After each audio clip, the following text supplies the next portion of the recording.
Imagine for a second that you aren't a person but an architect.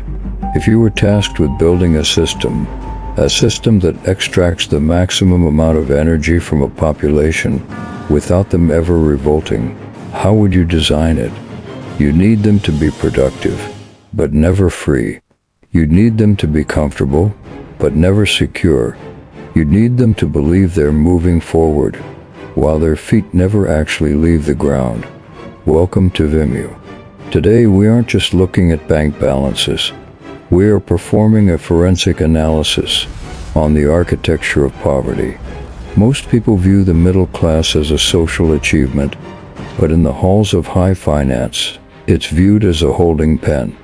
It is a carefully engineered state of existence, where your output is harvested through inflation, your desires are manufactured through marketing, and your future is mortgaged through debt. You feel it, don't you? That persistent, low-level anxiety that no matter how much you earn, the walls are closing in. That's because the system isn't broken. It's working perfectly. The goal isn't to make you poor. That would be a failure. The goal is to keep you a middle, wealthy enough to pay taxes and buy gadgets, but too broke to ever stop working. We are going to dismantle the three pillars that hold the structure together. Once you see the blueprint, you can never look at your bank account the same way again. Let's look inside the vault.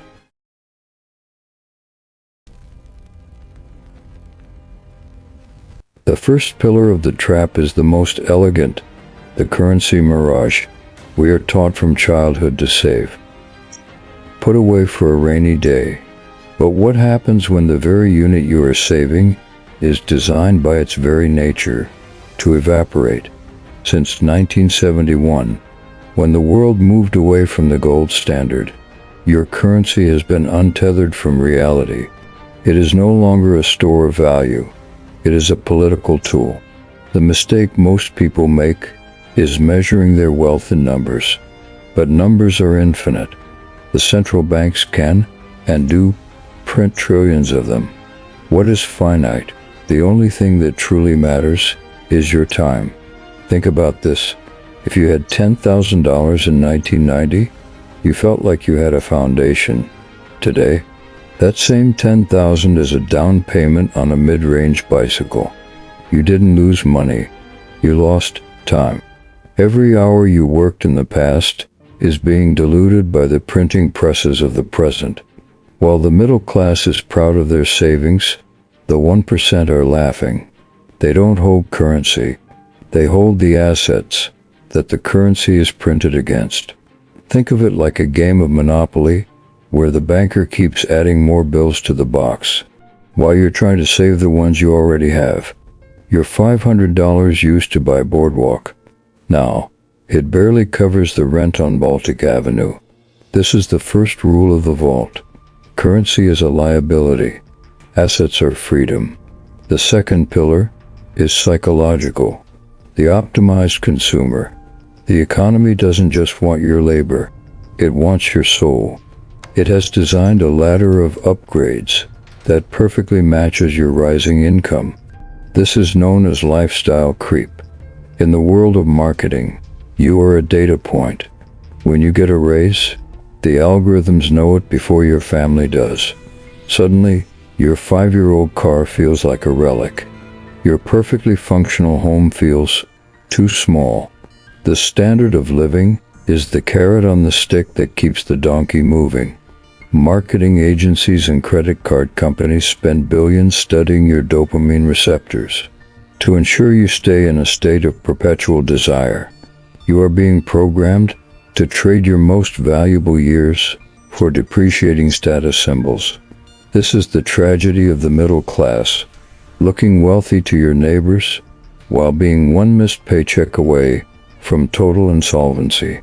The wealthy do not buy luxury with their labor. They buy it with the dividends from assets they acquired a decade ago. If you are still working to pay for your car, you are not an owner. You are a tenant of your own success. The final pillar is the pre-programmed debt cycle. We are the first generation in history that starts its productive life in the negative. We tell 18-year-olds to sign contracts they don't understand, to acquire degrees that the market no longer values. By the time you reach your peak earning years, you aren't building your own vault. You're paying back the interest on someone else's. You are born into a debt loop. From student loans, to mortgages, to credit cards, your life is a series of interest payments. You are the product. Your future labor has already been sold to a bank before you've even performed it. The system doesn't want you to pay off your debt. It wants you to service it. As long as you are making the minimum payment, you are a valuable asset to the bank. The moment you become debt-free, you become dangerous. What? Because a debt-free person is a person who can say no. They can quit a job they hate. They can move to a different country. They can take risks. Debt isn't just a financial tool. It's a social control mechanism designed to keep you risk-averse and compliant. To exit the trap, you must stop being a worker and start being an architect. The treadmill only stops when you choose to step off. This requires 3 immediate shifts. First, audit the leaks. Every dollar spent on an asset that doesn't pay you back is a brick in your prison wall. Stop building the bank's vault and start building your own. Second, the asset pivot. Move your labor into things the system cannot print: land, code, or private equity. Third, information arbitrage. In an age of artificial intelligence, specialized knowledge is the only currency that doesn't devalue. The vault is open, but only for those who are willing to see the walls. A ValtR. No, we don't just watch the game. We decode it. At our next case study, we will reveal the ghost money strategies used by the elite to build empires while paying 0 taxes. If you want the keys to the vault, subscribe now and join the 1%.